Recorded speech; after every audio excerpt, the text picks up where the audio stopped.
Hello, നമുക്കിന്നേ അടിപൊളി ഒരു തക്കാളി ചോറ് ഉണ്ടാക്കിയാലോ. അപ്പോൾ അതിന് വേണ്ടിയിട്ട് ഞാൻ കുറച്ച് കഷ്ണങ്ങൾ മുറിച്ച് വെച്ചിട്ടുണ്ട്. എന്തെല്ലാമെന്ന് കാണിച്ചു തരാം. അപ്പോൾ ഒരു പാൻ വെച്ച് ചൂടാക്കിയതിന് ശേഷം അതിലേക്ക് കുറച്ച് ഓയിൽ ഒഴിച്ചു കൊടുക്കുക. പിന്നെ കുറച്ച് ഉഴുന്ന് പരിപ്പും കുറച്ച് ജീരകം, സാധാരണ ജീരകവും കൂടി ഒന്ന് വഴറ്റിയെടുക്കുക.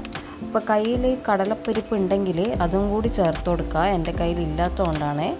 അപ്പോൾ കട്ട് ചെയ്ത കഷ്ണങ്ങൾ എന്ന് പറഞ്ഞാൽ തക്കാളി, ഉള്ളി, പച്ചമുളക്, വെളുത്തുള്ളി. അപ്പോൾ ഫസ്റ്റ് ഈ കുനുകുനാന്നരിയണം വലിയ ഉള്ളി. അതൊന്ന് ചെറിയൊരു ബ്രൗൺ കളർ വരുന്നവരെ ഒന്ന് വഴറ്റിയെടുക്കുക. ഉള്ളി ഒന്ന് വഴറ്റിയെടുത്തതിന് ശേഷം ഇതിലേക്ക് ബാക്കി പച്ചക്കറി കഷ്ണങ്ങൾ, തക്കാളിയും 4 അല്ലി വെളുത്തുള്ളി, തക്കാളി എല്ലാം ഒന്ന് വഴറ്റിയെടുക്കുക. പാകത്തിന് കുറച്ച് ഉപ്പിട്ട് കൊടുക്കുക. ഒരു 1/4 ടീസ്പൂണ് മഞ്ഞൾപ്പൊടിയും കൂടി ചേർക്കുക.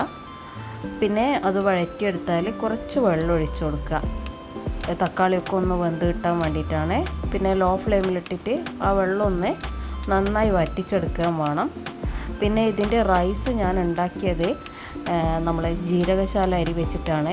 ഈ റൈസൊക്കെ ഉണ്ടാക്കുന്നത് പോലെയാണ് ഉണ്ടാക്കിയത്. അപ്പോൾ ഈ മസാലയിലേക്ക് ഞാൻ ഒരു 1/4 ടീസ്പൂണ് നെയ്യും കൂടി ചേർത്തിട്ടുണ്ട്. നല്ലൊരു ഫ്ലേവർ കിട്ടാൻ വേണ്ടിയിട്ടാണ് നെയ്യ് ചേർത്തത്. അപ്പോൾ ഇതിലെ വെള്ളമൊക്കെ നല്ലോണം വറ്റി വന്നതിന് ശേഷമാണ് ഞാൻ ഇതിലേക്ക് കുക്ക് ചെയ്ത റൈസായതുകൊണ്ട് ചേർത്ത് കൊടുക്കുന്നത്. നിങ്ങൾക്ക് വേണമെങ്കിൽ ബസ്മതി റൈസ് ഉപയോഗിക്കുക, അല്ലെങ്കിൽ സാധാരണ പൊന്നി അരിയില്ലേ, വളരെ നേരിയ അരി, അതും കൂടി ഉപയോഗിക്കുക. ഞാനിപ്പോൾ എനിക്കിഷ്ടപ്പെട്ടത് ജീരകശാല അരിയായതുകൊണ്ട് ആ അരി വെച്ചിട്ടാണ് ഇതിൽ ചോറ് തയ്യാറാക്കിയത്. അപ്പോൾ ചോറ് ചേർത്തതിന് ശേഷം ഈ മസാലയായിട്ട് നല്ലോണം ഒന്ന് മിക്സ് ചെയ്തെടുക്കുക. അപ്പോൾ ഞാൻ ചോറുണ്ടാക്കുമ്പോൾ അതിൽ ഗ്രാമ്പു, പട്ടയൊക്കെ ഇട്ടിരുന്നേ. പിന്നെ കുറച്ച് ബിരിയാണിപ്പൊടിയും കൂടി ലാസ്റ്റ് ഞാനിതിൽ ഇട്ട് കൊടുക്കുന്നുണ്ട്. നല്ലൊരു സ്മെല്ലൊക്കെ കിട്ടാൻ വേണ്ടിയിട്ടാണ് ബിരിയാണിപ്പൊടി. അത് നിങ്ങൾക്ക് ഓപ്ഷനിലാണ്, വേണമെങ്കിൽ ചേർക്കാം. എനിക്കിപ്പോൾ ഒരു നല്ലൊരു ടേസ്റ്റ് കിട്ടാൻ വേണ്ടിയിട്ട് ചേർത്തതേ ഉള്ളൂ. തക്കാളി ചോറിൽ അധികം ഇടാത്ത സാധനമാണ്. പിന്നെ ഇതിലേക്ക് കുറച്ച് മല്ലിയിലയും കൂടി ചേർത്ത് കൊടുക്കുന്നുണ്ട്.